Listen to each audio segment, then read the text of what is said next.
kasalanan sa among mga isip. Susama nga nagapas.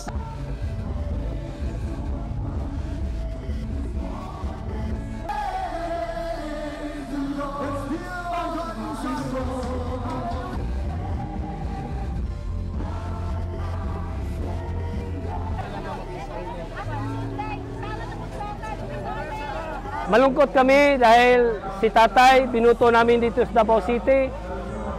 Nanalo siya pagka-mayor. Sobrang lungkot namin kasi hindi pa siya umuwi.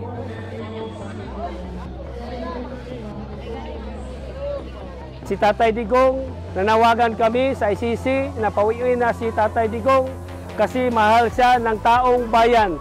Siya ang tunay na tatay ng bayan. Miss na namin siya. At wala siyang kasalanan, wala siyang kaso sa Pilipinas. Iuwi niya dito, wala kayong karapatan na husgahan siya doon sa ibang bansa. Ang Pilipino, buong Pilipinas, nananawagan, Tatay Digong, pauwiin na. Bring him home, Tatay Digong.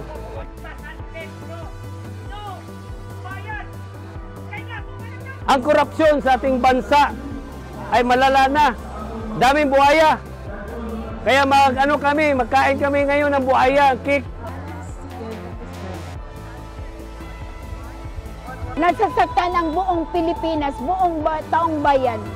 Dahil sa mga Duterte, binibigyan sila ng mga kasalanan na walang katotohanan. Hindi sila mga kurakot.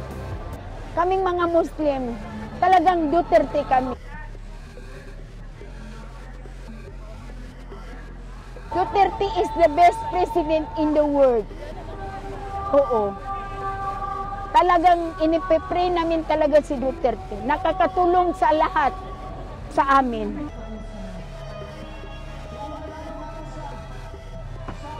ICC dapat ipauwi na ninyo si Tatay Digong. Talagang walang katotohanan ang binigay sa kanya ng mga kasalanan. Wala siyang kasalanan.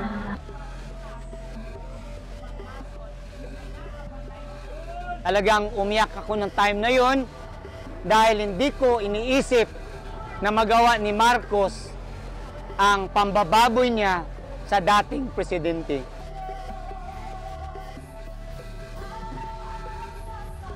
Wala po siyang ginawang kasalanan. Ang kanyang mali lang ay protektahan ang taong bayan para manirahan ng matiwasay na safe ang aming mga anak.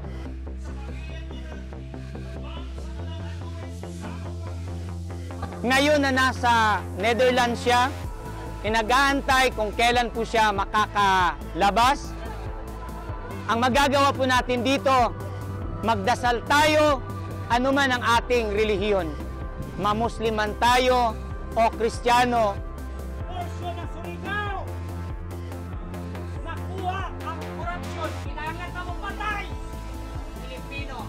The world is watching you.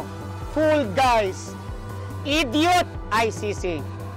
Walang kasalanan si Tatay Digong at naniniwala ang mga Pilipino na kayo dyan sa ICC nakatanggap kayo ng pera galing kay Marcos. Kaya napakabilis niyong kidnapin ang matanda papunta dyan.